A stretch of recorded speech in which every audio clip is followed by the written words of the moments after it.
నమస్తే, welcome to టీవీ2 Telugu news. అయితే ఈరోజు మీడియా సమావేశం ఏర్పాటు చేసుకోవడానికి ముఖ్య కారణం ఏంటంటే, ఈ మధ్య తెలుగుదేశం పార్టీలో నుంచి వైసీపీలోకి వెళ్ళిన కొంతమంది వ్యక్తులు, వాళ్ళలో ఒక వ్యక్తి ఫస్ట్ ప్రెస్ మీట్ పెట్టి తనకేదో తెలుగుదేశం పార్టీలో అన్యాయం జరిగిపోయింది, తెలుగుదేశం పార్టీలో అవమానం జరిగిపోయింది, తెలుగుదేశం పార్టీ గౌరవించట్లేదు అని చెప్పి మీడియా ముఖంగా ఏదో అవాకులు చవాకులు పేరాడు ఒక వ్యక్తి. దానికి ముందు 6 months బ్యాక్ ఒకసారి వెళ్ళామంటే నీ ఉద్యోగం పోయిందని చెప్పి మనం చెప్పావు కదా, నీ ఉద్యోగం పోవడానికి కారణం ఎవరు అని చెప్పి సందర్భంగా ప్రశ్నిస్తున్నా మిస్టర్ దొరనాథల వెంకట్రావు. నీ ఉద్యోగం ఎందుకు పోయింది? నీ ఉద్యోగం పోవడానికి కారణం ఆడబిడ్డలు బయట పెట్టడానికి మాట్లాడటం సబబు కాదు. అయినా కూడా నువ్వు మా నాయకుడిని ప్రశ్నించావు కాబట్టి ఈరోజు మాట్లాడాల్సిన అవసరం వచ్చింది. నీ వయసు రిటైర్మెంట్ కి దగ్గరలో ఉంది.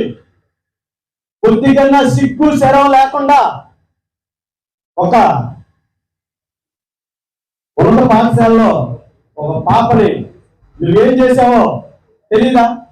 పెద్ద హాఫ్ పేజీలో సాక్షి పేపర్లు వేయడం జరిగింది నీ గురించి.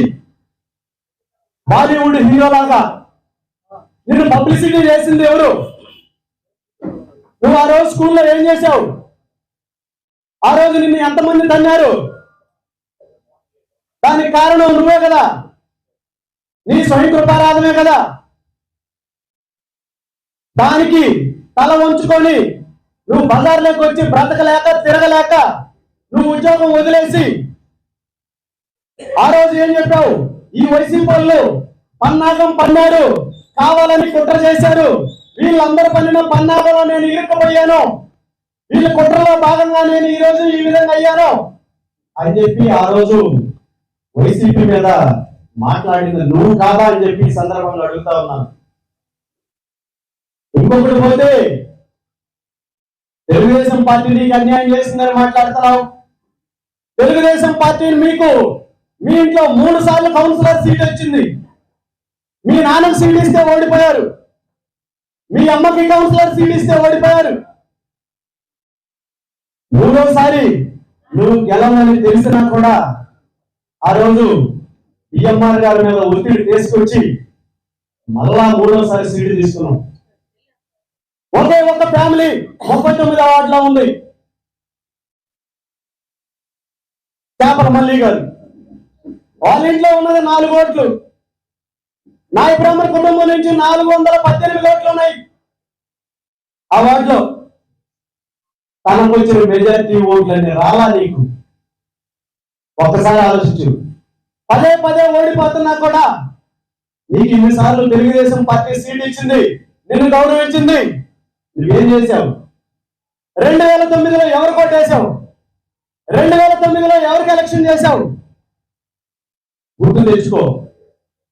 2019లో నువ్వు ఒక సోదరుడు కలిసి ఆ రోజు పసుపులకి సుధాకర్ గారు ఇండిపెండెంట్ గా ఉంటే ఒక ఇంటి మీద దోశ శారవా పెట్టి ఆయన ఇచ్చిన ₹1,00,000 పంచుకోవడంలో మీ ఇద్దరికి తగులు వచ్చి జుట్లు పట్టుకొని కొట్టుకోలేదా మీరు? ఆ తర్వాత ఆయన జనసేన లేకపోతే ఆయన ఎన్నికడికి పోయావు. నీకు ఎకో స్పోర్ట్ పండించింది నిజం కదా? నువ్వు వాళ్ళ దగ్గర డబ్బులు తీసుకుంది నిజం కదా? ఎలక్షన్ అయిపోయిన తర్వాత 39వ వార్డులో మేము పోతులం కింగ్లు ఈ వార్డులో ఇన్ని ఓట్లు వేస్తాం అని వేస్తామని చెప్పి మాయ మాటలు చెప్తే నిన్ను నమ్మి సుధాకర్ ఆ రోజు డబ్బులు ఇచ్చాడు, ఎకో స్పోర్ట్ పండించాడు. నేను పెద్ద మహానాయకుడిని, జాతీయ నాయకుడిని, అంతర్జాతీయ నాయకుడిని, నేను కింద తిరగలేను, నా కారు కావాలని చెప్పి నీ మాయ మాటలు నమ్మి ఆ రోజు సుధాకర్ నీకు పండించాడు. ఆ తర్వాత ఓట్లు చూస్తే డబుల్ డిజిట్లో ఉన్నాయి. మళ్ళా ఆ ఎకో స్పోర్ట్ పండి వాళ్ళు తన్నపై లాక్కోలేదా? ఆ బండి తీసుకున్న అతను కూడా రుద్రకోట వెంకన్న అనుకుంటా. మళ్ళా సుధాకర్ గారు పెద్ద మనసుతోటి ఏదో వాడికి ఇచ్చేసాము కక్కిరి కూటికి ఆశపడినట్టుంటది. ఆ బండి వదిలేయండి, హైదరాబాద్ పోయిన బండి మళ్ళా తీసుకొచ్చి నీకు ఇచ్చారు. 2019లో నువ్వు ఎవరికి ఎలక్షన్ చేశావు? తెలుగుదేశం పార్టీకి ఎలక్షన్ చేసావా? తెలుగుదేశం పార్టీకి ఓటేసావా? ఆర్య కృష్ణారెడ్డి గారికి ఇక్కడ ఏమీ లేదని చెప్తున్నావు నిన్న. లేకపోతే నీకెందుకు? తెలుగుదేశం పార్టీ టికెట్ ఇచ్చింది మా అధినాయకుడి రోజు. నువ్వు కనుమ పండుగ రోజు ఇసుకపల్లి వచ్చావు. ఆ రోజు నీతో ఎవరెవరు వచ్చారో తెలియదా?